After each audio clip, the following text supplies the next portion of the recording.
好開心啦！今日邀請到兩位嘉賓啦，就嚟我哋個節目度接受訪問啊。分別有子健啦，同埋有夢妮妲嘅。我知道咧兩位咧其實都有少少淵源嘅喎，咁但係我先保持神秘啊。我等兩位親自再同鏡頭前嘅觀眾再分享啦。不如我哋等阿夢妮妲先介紹一下自己好唔好啊？好啊，我都唔知點介紹自己，我係香港人咯。咁我亦都係極地同行嘅義工啦。跟住我又係會做下解夢啊，我自己嘅一啲教學啦，做諮詢啦，做一啲個案咁嘅。子健咧，子健都介紹一下自己，不如。各位大家好，我係陳子健，咁我就係龍興市肌肉營養不良症嘅患者，我今年17歲，咁我平時咧就中意挑戰自我去地方，就去做下義工活動，例如演講同埋攀爬咁樣。多謝子健啦。或者咧，其實相信有啲觀眾可能都會對夢妮妲都有少少熟悉啦，就係、可能係塔羅啦、占卜啦、解夢啦，或者係睇過一啲專欄咁樣嘅喎。咁好多人認識你都第一個身份就會係解夢啦。但如果由翻你自己去介紹你自己嘅話，你會點樣形容而家當下嘅自己咧？我都係人嚟嘅啫。有時啲人埋嚟做諮詢咧，佢會覺得我係萬能嘅。咁其實我都係要瞓、要睡、要休息、要食飯嘅，同大家其實係冇分別。咁第二樣嘢，只不過係我諗我嘅轉型比較崎嶇或者係特別啲啦。咁所以有啲人會同埋當時咧，我開始行出嚟做一啲所謂身心靈諮詢嘅時候，其實係冇乜嘅坊間。咁所以佢哋對呢一個項目係好好奇啦。咁到依家咧，其實已經百花齊放啦。我諗大家都會。即係甚至有啲騙案都係關於身心諮詢嘅添，講真，即係闊到咁咯。咁所以對我嚟講係行咗好多，我唔會話冤枉路啦，不過都唔容易咯。不過可能啲人見到就會見到你嘅成果多過你艱難嘅部分。所以點解我今天會做好多義工服務，其實就係覺得啊，自己都經歷過咁多難處。當時可能如果唔係有一啲伯樂或者有一啲朋友或者 mentor 咧去幫手咧，其實自己過唔到啲難關。咁所以都想分享翻。係咯，我覺得相信接住落嚟嘅內容對大家應該多多少少都會有少少啟發，所以我都好急不及待去聽夢妮妲多啲分享啦。咁我覺得其實曾經咧都喺 YouTube 睇過呢一段訪問啦，就講你關於創業嘅一個經歷嘅。咁我知道你第一份嘅工作啦，就唔係解夢，亦都唔係身心嘅輔導之類嘅工作嘅喎。其實有啲乜嘢嘅契機或者轉捩點令到你逐步去研究夢境啦、潛意識同埋療癒呢一方面嘅咧？咁可能雖然即係你見到我，可能我背景同子健或者Giselle有啲唔同啦。咁但係我嘅可能最難嘅過程就係我細個嘅時候屋企好貧窮嘅。咁可能有一句金句就係貧窮都會限制你想像啦，啲人成日講。咁所以我其實Form 1已經打黑工㗎啦，即係要自己捱自己嘅學費。我去到做女童軍嗰時，個老師話：哇！你條裙爛到咁嘅，你會唔會都可以即係我支持你揾個師姐揾一條唔爛嘅女童軍嘅裙俾你着啊咁嘅。咁當時我就覺得啊，即係死咯！我唔想一世係咁喎，我想有我自己嘅夢想同人生啊咁。跟住就開始有少少改變啦。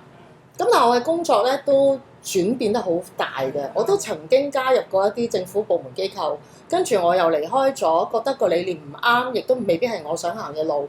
跟住我又輾轉喺 entertainment 即係娛樂嘅行業啦。That's why 我其實認識極地同行嘅主角，咁其實係因為我嘅一啲娛樂圈嘅朋友啦。咁而喺嗰個過程度，我自己做唱片啦、音樂啦、做媒體啦、做製作啦，基本上泛都涉獵。因為以前嘅工種冇分得咁細㗎，即係老闆嗌你做咩你就做。基本上就係幫成間公司每一個崗位你都做過，你要解決問題。即係可能子健都好明啦。你譬如你話你中意去旅行。你去到外地，你嘅醫療啦、你嘅健康、你嘅即係體格啦，點樣去應付每一天咧？其實每天都係未知嘅挑戰嚟，係啦。咁所以喺嗰個過程度，我自己呢幾個嘅轉型咧，我唔知你睇咗邊個訪問，但係嗰啲轉型係好多心魔，好多屋企唔贊同，即係話你依家鬥緊份糧，輕輕鬆鬆，點解要咁辛苦啊咁？即係媽咪都會見到我，可能有時喺度失眠，喺個廳度即係研究緊啲嘢，因為第二日做嗰啲嘢完全唔識噶嘛。哇！你依家突然間由零學起，你其實點樣？即係我突然間又要跟 retail 喎，即係講緊哇！我未做過行銷，我點樣去管 retail 啊 sales？我點同佢開會啊？我連個 Excel 都未搞掂喎，咁確實係好多驚濤駭浪嘅。係啊，同埋啱啱聽到你講啦，其實除咗呢啲唔同嘅壓力之外咧，我都好記得你喺嗰個訪問都提及過話，嗰陣時候轉接去讀解夢啦，呢個課程其實都自揞腰包出嚟，講緊係幾萬聲以上嘅。咁呢個都唔係一個容易嘅一個決定啦。突然間行出一個 comfort zone，其實需要好大嘅決心，同埋嗰一刻嘅 moment 嘅個勇氣嘅。咁其實喺呢個轉型嘅過程入邊，你有冇都會經歷過一段特別迷茫，又或者係好辛苦、好艱難嘅啲時間咧？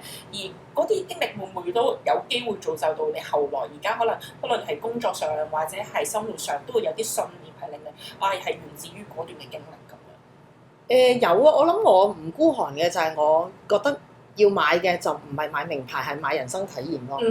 咁所以人生體驗係唯一你可以帶走嘅一個美好嘅回憶啦，我哋叫或者一個經歷會建立喺你自己嘅身心裡面嘅。咁某程度上咧，有時好多人會覺得你即係哇你即係我有時上嗰啲課程係真係萬聲㗎，你講得好啱。同埋其實我當時最大嘅掙扎係放棄個工作。即係老闆點睇，跟住同事點睇，咁呢啲都係一啲精神壓力咯。咁某程度上，我自己嘅體驗就係、哇，當我如果對於我首先要對自己誠實，我真係唔想留低㗎啦。咁第二就係我通常做到司領嘅意思唔係淨係講錢嘅司領，即係好實際錢都係司領。但我做到司領嘅意思係我已經冇辦法再為呢個機構攞出更多嘅愛同貢獻啦。即係我坐喺度呃你咯，我呃飲呃食咯，咁我都係收緊你份糧咯，但係我已經唔享受啦，咁我就好直接。我有一份工好難離職咧，就係當時做唱片，因為我對每一個藝人同埋製作單位同導演同埋同事，我都有份好濃嘅情，因為我做超過10年。咁嗰個決定係艱難嘅。但係我發覺唔係喎，我所有嘢我覺得我壓住人個位啊。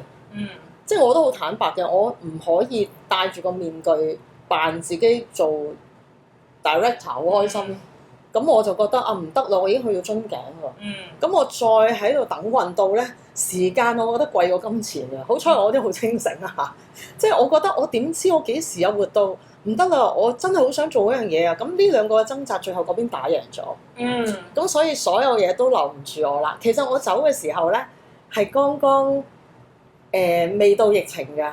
疫情咧，每一日咧，頭嗰1年咧，都有啲舊嘅同輩，我哋一齊打仗嘅，打咗10幾年仗，日日都打嚟。你翻嚟啦，你死喺出面啊！經濟好差啊，即係你明唔明啊？人哋都冇工開啊，老細等你啊嗰啲咧。咁好彩咧，個天都幫我嘅，個天點幫我咧？跟住2個禮拜後，我舊老闆走咗。咁我舊老闆走咗落，咁自然就唔會有舊班子啦。跟住我就再睇報紙，咁上報啦，見到10幾個同事俾人匿咗。咁跟住我就覺得，真係好啦，我唔使掙扎，唔好煩。因為我自己建立咗好耐，其實解夢呢件事咧係 day one，我係讀書嘅，即係我係叫做畢咗業冇耐，但係有個朋友，點解會咁認真做咧？就係佢開初一齊上堂嘅時候，佢肺癌，之後佢腦癌，佢死埋，好短時間。咁其實對我都好大衝擊㗎，我哋係諗住即係我哋嗰啲兩姊妹一齊做嘢，打第二份工認識，咁大家一齊失戀，一齊經歷好多人生挫折。我心裏面覺得我哋會 grow old together，我哋一齊80歲開生日會嗰啲，你冇諗過一個3字頭嘅人啊，咁年青，竟然喺打唔贏嗰場仗咯，真係唔贏就唔贏啦。咁係一個殘酷嘅現實，令到我覺得，咦？身心健康好重要，其實種咗粒種子，但係呢粒種子真係去到我自己夠膽行出嚟做，其實都孕育咗講緊10幾20年嘅，即係唔係一個倉促輕率嘅決定。而我每一個課程依家設計或者每一個諮詢裡面都係有血有汗，有我自己人生經歷夾落去。如果唔係嗰件事，其實你口講感受，你人哋感受唔到嘅，係自己人嘅。係啦，要好 authentic，即係好似你嘅表達，咪就係你自己身體力行行出嚟咯。你講咩都冇用，係咪先？喂，我坐住呢架嘢，我都行得千里路，咁你同我講咩啫？咁嗰個好重要咯。咁對我嚟講都好重要。所以有幾個即係我自己人生好重要嘅朋友，佢係喺佢年青嘅時候，又有錢啦，又叻啦，經濟能力又好啦，啊點解佢唔快樂嘅？咁第二個又係即係好身邊好近嘅人，咁我就開始發覺，咦原來你住就算比華利山，就算你住山頂道1號，可能你都好唔開心嘅喎。咁原來錢都唔係可以解決所有問題。咁我發覺好多人好有錢，但係都唔快樂。咁好啦，我細個咁窮，我都彷彿覺得自己嘅經驗係比你快樂。咁其實嗰個問題喺邊呢？咁我就開始不停去學習，不停去研究，由身體到心理到情緒健康，一路去自己去學咯。咁你今次嘅轉型啦，其實一路上嘅工作都陪伴咗透過唔同嘅個案啦，或者係唔同嘅輔導啦，去陪伴咗唔同嘅人嘅，的而且確。咁你會唔會有一個好特別、好深刻嘅個案，或者個經歷係令你真正感受到啊？其實你幫人去整理內在啦，同時間都令到自己都有所成長。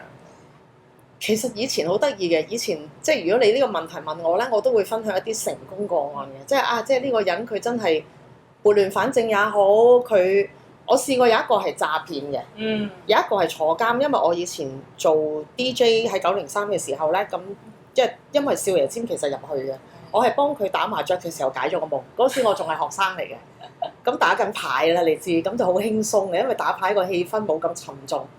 咁同佢解完之後，佢翻嚟同我講 life changing， 有啲嘢喐咗，跟住有啲嘢連佢依家係太太啦，以前係女朋友啦，同佢媽咪好 close 嘅，佢哋關係好好。佢話佢哋都唔知嘅嘢，你竟然講到一啲好內心世界嘅糾結嘅唔舒服，或者佢嘅開心唔開心，咁佢就覺得呢樣嘢好 powerful， 所以其實係佢邀請我入去開咪，我哋係每日接電話，咁電話個案我都好深刻。因為有一次咧，嗰個人話佢打唔到你，佢寫咗封千字文俾我。咁原來咧，我哋嘅節目調下咧，就同瑪麗調咗去禮拜日拍咗新 partner 做最後嗰段節目。咁原來禮拜日咧，香港嘅監獄係可以聽心機。咁佢就話佢係一個冇得出翻嚟嘅人，但係佢好細個，佢20零歲。咁佢話佢犯咗彌天大罪。咁佢嗰篇文咧係英文嚟，即係甩皮甩骨，字都唔識多隻。但係佢好努力寫一篇千字文，就係因為我哋嘅節目教人哋做情緒釋放，有個練習一齊做，跟住做咗一個靜觀。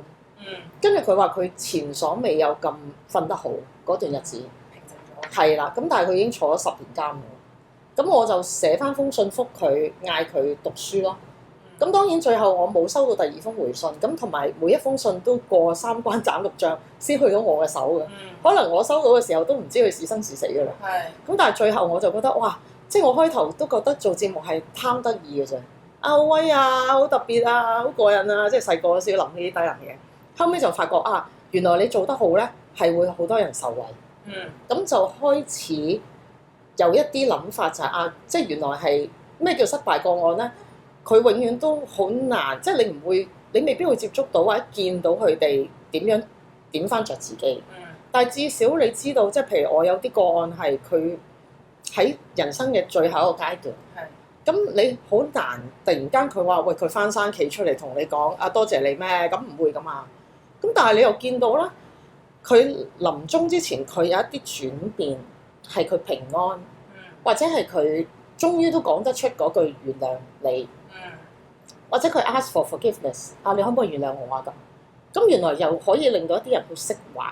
咁你又唔會知呢一件事行到幾遠，因為我哋根本腦袋都唔會明白，身體亦都未必會明白。你唔係行佢個經歷嘛？咁所以原來對我嚟講，哇！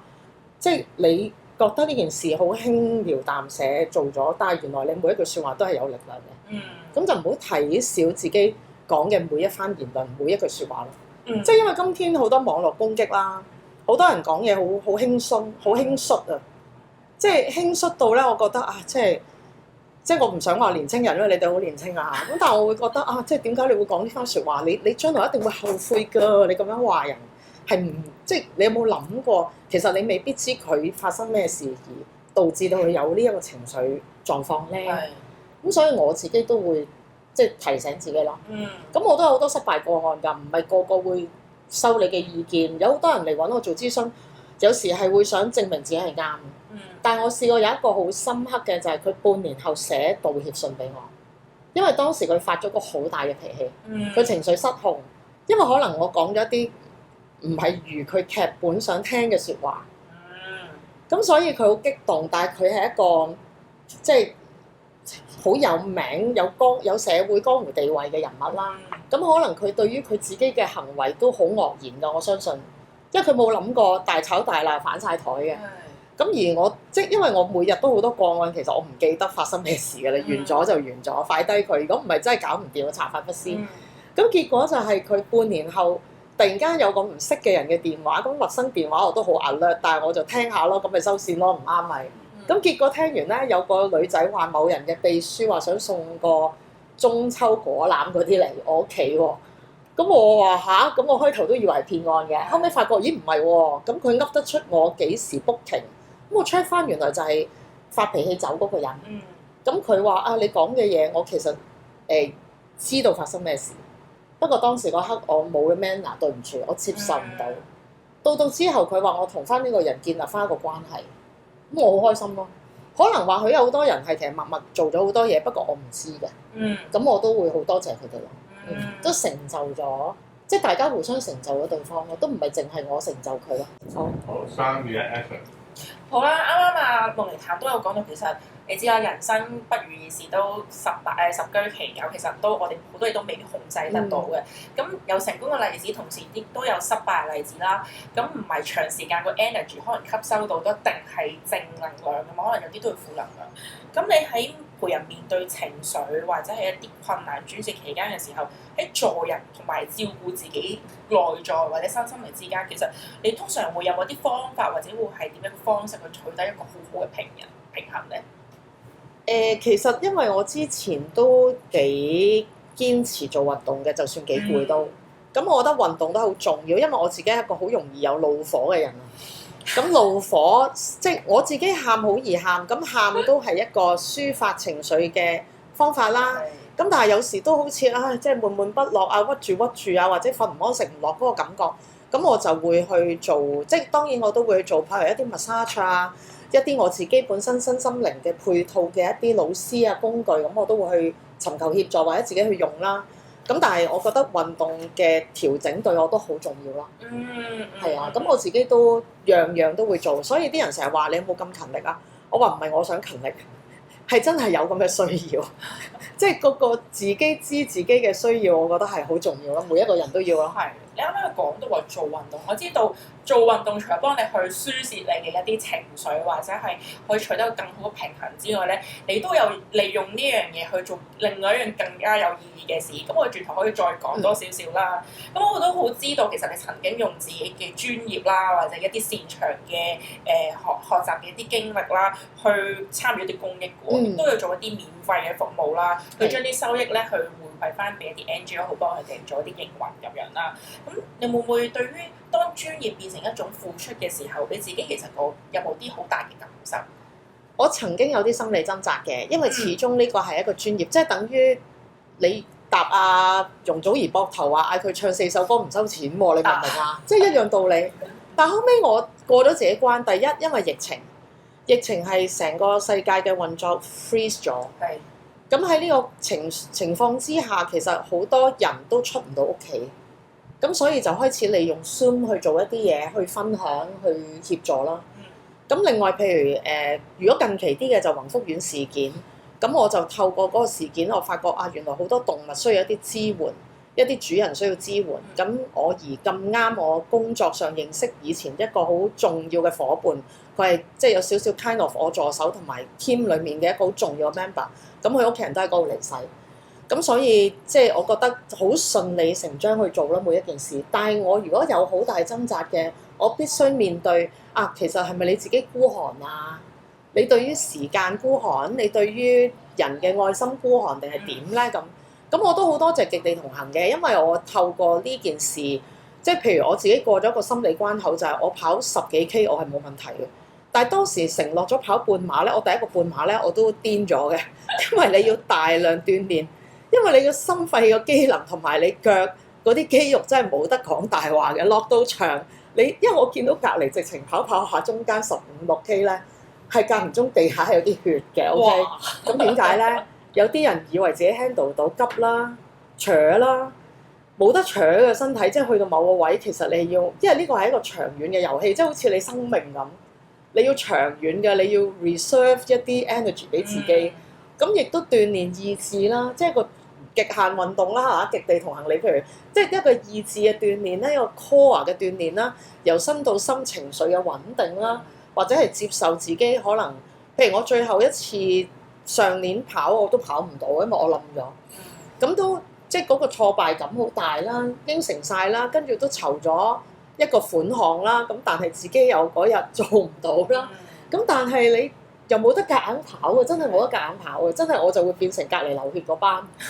咁同埋即係我覺得要長遠去睇呢件事咯，咁所以最後都好多起起跌跌咯。咁但係都過咗呢一堆心理關口咯。即係其實我自己唔中意跑步嘅，從來都。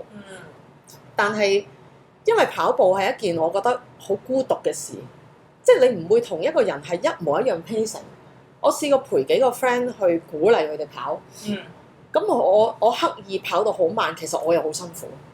佢哋又覺得佢又睇到我夾硬跑慢去就佢，佢又辛苦，佢又覺得你而家即係覺得我跑得好渣啦咁大家都辛苦，所以呢件事係同自己嘅陪伴啦，鍛鍊我 core 啦、意志力啦、咬實牙關過啦咁成件事由我好討厭到我接納，到我甚至係我唔可以話好喜歡，因為我喺跑馬地練跑咧，啲跑友咧係逢禮拜五7點就埋岸，我就永遠都係最遲嗰個。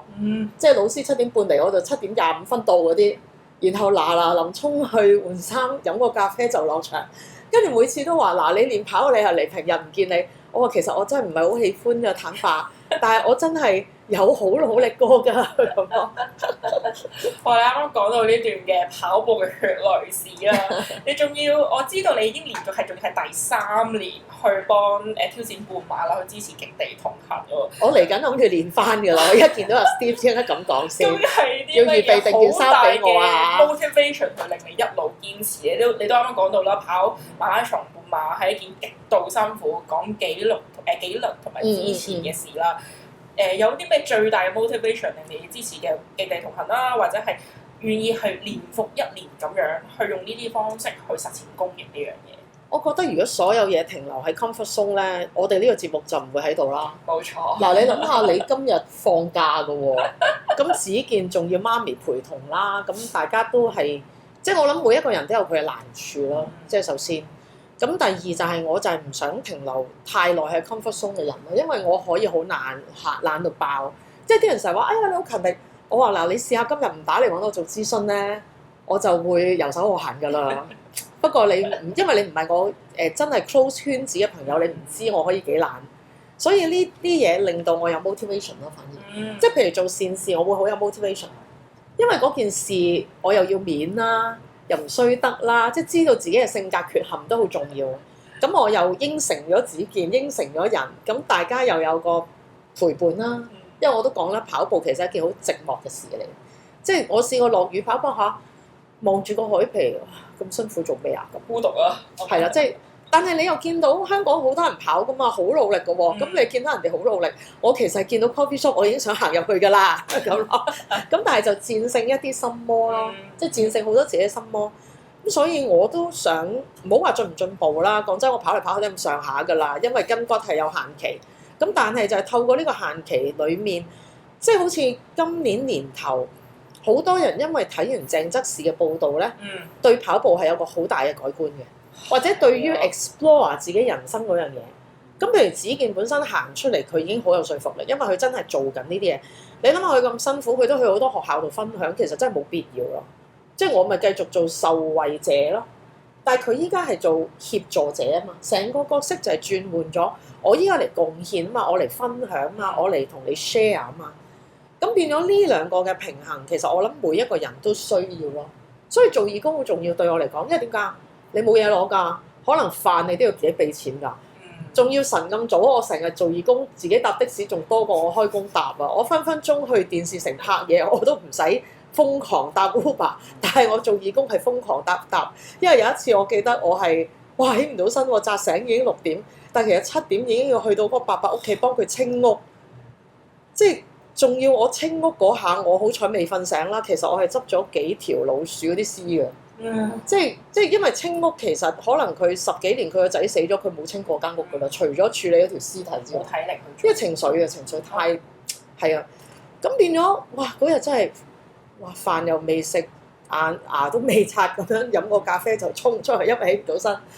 咁結果就哇，即係原來你係即係喺嗰個義工嘅過程係你唔係攞任何嘢。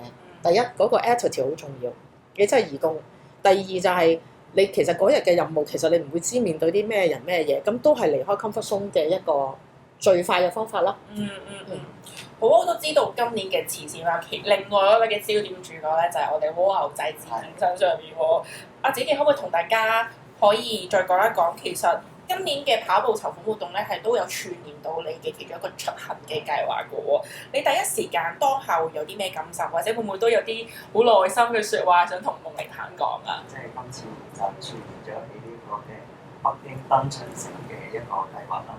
咁其實就呢個計劃一出之後，夢妮坦係呢10日前就即刻出咗一個籌款活動啦。咁其實可能我都係好感激，即係社會上面仍然都有好多有心人去為殘疾人士、為罕見病患去做一啲籌款，去令到佢出行，去探索呢個世界。尤其是啱啱聽到夢妮坦佢為半馬呢一個嘅準備，其實都係好辛苦。即係尤其是我自己，雖然我跑唔到步啦，但係坐喺個越野人嘅車上面，我都覺得哇頂住30幾度嘅高溫，即係好容易中暑。尤其是我尋日都去出一個活動，我都中暑啦。所以都就係好感覺到跑步係好唔容易，但係都用你嘅實力去證明咗，哇！即係前期嘅努力都可以俾人睇到，就係話跑步可以俾到一個好大嘅 inspire 力，就係話真係做到出嚟。除此之外，你都會唔會透過今次嘅計劃，其實你都會想大眾了解一個點樣嘅你啊？或者你會都有啲信息係想透過呢個計劃係同大眾去分享㗎？即係而家嗰個角色其實都開始轉換緊啦。以前就係作為一個受益者，多數都係去體驗唔同嘅新事物。但係而家開始覺得要孭翻一啲責任，就係人哋其實幫咗我咁多年，我已經唔再係一個受益者，反而就係我覺得我已經有能力。有少少嘅資源，就係話透過自己嘅號召力能力去搞一啲活動。例如如果有睇片嘅話，就我有搞過一次嘅國泰參觀之旅啦。咁其實就係希望透過自己嘅能力去做一啲活動，幫到罕見病患一啲年輕人，咁佢哋發掘到夢想嗰種感覺，同埋體驗到就係話出行其實係可行，就唔會話因為自己身體上面嘅限制而冇得出行。呢一個計劃正正就係我覺得係體驗到咩叫做出行雙建局。啱啱聽到子健咁講，夢妮坦，你有冇今次嘅籌款計劃入邊都有啲好特別或者好有趣嘅經歷想同大家分享，或者係聽完子健咁就你都會係啊，其實我都幾同意，我都有少感受，所以想同大家做一個講多啲咁樣。其實我有時覺得即係自己跑步跑到辛苦嗰陣咧，見你哋坐緊輪椅，我都唔敢出聲嘅。即係好似即係你真係唔好呻啊，唔好喺度嘈喧巴閉啦咁。呢個都會令到我少咗業力發作嘅。第一，咁第二咧就係其實喺成個籌款過程咧，我都好感動嘅，因為有啲朋友咧佢從來都唔運動，佢因為呢件事佢開始體驗少少運動。可能佢跑2K 3K，可能佢或者覺得即係。你咁辛苦都做義工，你咁鬼忙，即係有時見到你好似唔使瞓咁樣出 post，凌晨1點幾喺度出緊 post， 見到我，跟住佢話：哇，你係咪唔使瞓㗎？你啱啱落機喎咁。咁我話：咁要行嘅嘢係要跟個 timeline 都要喐嘅。咁所以我都不管如何咁可以做到嘅，盡量做咯。咁都原來有一啲人係會因為我嘅某啲行為而佢自己都對譬如共融呢件事有睇法啦、改觀啦。我啱啱之前去咗一次喺外地嘅博物館啦，有一日，咁就有一位輪椅人士咧，其實佢係睇唔到個展覽，因為個展覽嗰個本身個帽咧升到好高喎，因為可能個設計係一啲 fashion 嘅嘢嚟嘅，咁佢整到好有型啲燈光，但係原來貨佢咧，就算外國其實嗰個設計喺輪椅嘅支援嗰度，其實已經多過香港好多。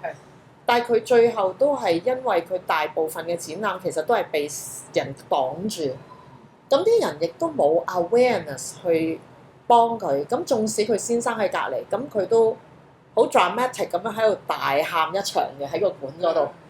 咁當時我都即係唔知點反應啦，咁我就即係喺度聽佢講，我都想了解下其實佢咩事。咁佢就喺度呻話，其實佢個展覽佢個輪椅行咗大半，即係可能佢花咗好多力。其實佢可能真正睇到嘅都冇1/10。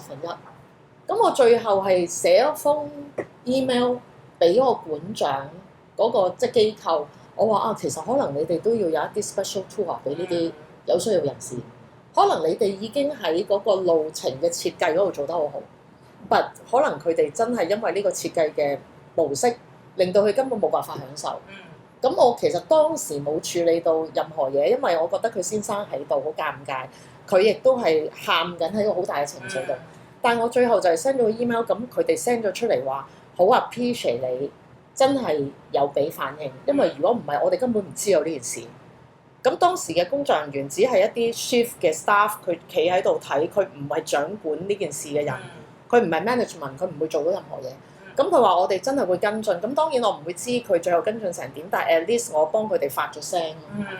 咁所以我發覺原來一啲好細心嘅觀察係會可以幫到。咁另外透過子健呢一次嘅籌款，我發覺有啲平時好靜嘅朋友，即係可能幾年都唔講一句嘢，佢就我見到個捐款個名有佢咯，咁都好開心咯。即係原來佢係默默地為個世界做緊一啲嘢嘅，而我哋唔知啫。跑步其實聽講本身都係一件好孤獨、相對孤獨嘅一樣體驗啊，運動體驗啦。其實籌款咧又好神奇地將佢咧變成一件可以大家去一齊完成喎。咁喺呢個過程入邊，你有冇都有啲深刻嘅感受？覺得其實呢個係一個好利他嘅事，或者係會有啲啟發喺度。我都盡量唔想將自己個位企咗一個道德高地，或者即係一個叫做即係你好偉大啊，咁我都唔想。咁但係我覺得確實係生命感染生命係唯一一個我希望發放嘅訊息。即係你覺得一件即係唔好因為小事而唔去為咯。我哋成日話即係個善嘅心，好細嘅事情都去做。因為香港人都傾向係怕醜啦、怕麻煩啦、要速度啦，個 pacing 係快到其實真係唞唔到氣嘅。咁首先就係可能一個思考模式嘅轉換，就會令到你睇到其實好多嘢好簡單，你可以幫到人，又可以惠及自己。喂，同埋講真，他朝君體也相同，我成日提自己。我點知第時老咗會唔會坐輪椅㗎？咁我見到我爸爸媽媽識行識走啫，我真係唔會為未來可以圓滿地理解我自己身體衰老嘅狀況㗎噃。咁 what if 我60-70歲要坐輪椅，咁我都會諗㗎。咁我亦都會諗，如果第時爸爸媽媽真係有咩事佢要坐輪椅，咁我都會係 caretaker 其中一個。咁究竟會唔會個社會諗多步咧？咁會唔會大家好簡單，即係唔好去害怕去發聲也好，去協助也好，因為好多人其實個心好好，但係佢會唔出聲、唔出手咯。咁我覺得有時一個電話或者一句問候好簡單，即係你話係咪好複雜嘅嘢？並唔係，我做到嘅你一定做到。我就補充一句，咁其實啱啱有嘅咁講，即係我就諗翻頭有講一句就係話，無論有嗰件事嘅力量再微小到好似一粒芝麻，或者係細到得一個人發聲，你都唔好放棄，因為只要你肯出聲，其實你已經係默默地為呢個世界做緊一啲嘢，只不過係你未必睇到呢一個改變。可能你有生之年發生啦，或者點，但係起碼你做咗先。同埋就係阿 Steve 曾經都有同我講過一句，就係冇人想成世俾人幫。咁我自己都係一個例子，就係話之前都俾人幫過，但係我而家都可以做assistant，咁就去做一啲演講做嘅嘢。其實透過呢一啲咁嘅一個善舉，好細嘅善舉，你已經可以就覺得冇嘢係冇可能。冇錯啊！其實聽到兩位分享咧，其實我雖然好想繼續想追問落去，但係由於時間關係，我決定 off cam 繼續再同佢哋傾多啲。咁去到訪問嘅最後啦，我都想問兩位嘅，如果有朋友仔或者鏡頭前嘅觀眾啦，其實佢會有一刻覺得啊自己冇資源或者好懷疑自己冇信心，去唔知點樣可以參與社會嘅一啲公益活動或者係義工服務活動啦，你會點樣鼓勵佢哋咧？或者係結合你哋過去一啲綜合嘅一啲故事啦，或者一啲嘅義工服務經歷啦，你覺得一個人其實可以喺呢一個點開始去將自己擅長嘅事，然後再慢慢變成一種對社會有用嘅力量咧。我哋子健講先啦。我覺得首先，如果你要做每一個義工，即係冇能力嘅情況、冇資源嘅情況下，你當然自己係首先要去揾一啲有資源嘅地方去幫到你做義工。咁樣你先至可以發揮到義工身份呢個角色去幫人㗎嘛。如果你連自己都冇資源嘅話，咁其實係好難幫。所以就先要靠將自己好似打機咁樣，將自己由 level 1變做 level 20，咁你先至可以令自己慢慢進步去，就係話由義工慢慢上，可能係活動助理咁樣。我就覺得係要一步一步慢慢。用你睇咧？我就覺得心態改變命運嘅。如果本身係好屈、好受害，自己即係等於一來你心情好差啦，咁二來原來你自己都唔夠飽嘅，我覺得都要自己家人同自己溫飽先嘅。真係齊家治國平天下係一步一步做，咁所以係即係照顧自己先咯。但係如果已經照顧自己或者照顧家人嗰度已經有一個平衡，就當然係為求社會非常好啦。即係你話係咪一定要好多資源咧？其實做義工主要唔係要好多資源。我試過幫，因為我妹妹都係社工嚟，咁佢之前有開始同埋另外一個朋友仔咧，就有 suggest 我你可唔可以幫我做一個 mentorship program 啊？咁即係做一啲帶領者嘅角色。其實開頭我好爽咁諗住幫下阿妹或者幫下嗰個機構幾好啊，咁咪 yes 咗先啦。因為嗰啲千字文我冇睇啊嘛，跟住後尾一睇千字文，首先你要 interview 3次，然後佢會有啲 role play 咧去攔你。咁我之後先明點解，因為你要支持一個可能單親家庭或者屋企有暴力傾向複雜嘅小孩，喺佢由4、5年班到可能 Form 2、3係3年對住佢。每個月一次，可能你帶佢去一啲嘅體驗，佢需要一個角色係佢唔係社工，佢亦都唔係家長，佢係一個社會上會關心佢嘅人。咁而係行3年嘅呢個 program，咁所以我明點解要咁斬經咁樣去做。咁而嗰個唔係一啲咩金錢，係時間咯。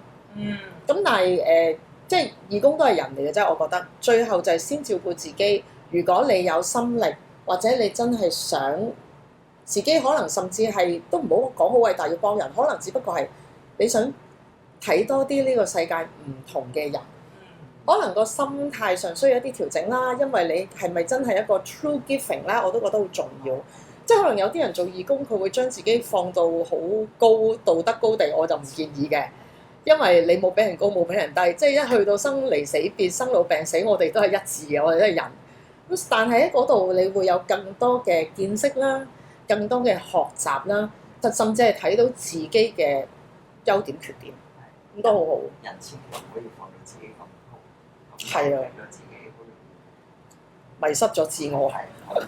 係啊，咁我覺得即係其實每一個人都可以做義工啦，簡單講。咁但係都係嗰句啦，你自己有溫飽先。好，今日嘅時間再一次多謝兩位咁寶貴嘅分享。雖然我唔想咁樣講，但我真係好老實講一句，我今日真係學咗好多嘢。好，大家如果中意呢條片咧，記得 like、subscribe 同埋 share 俾你身邊嘅朋友。我哋下條片再見，拜拜。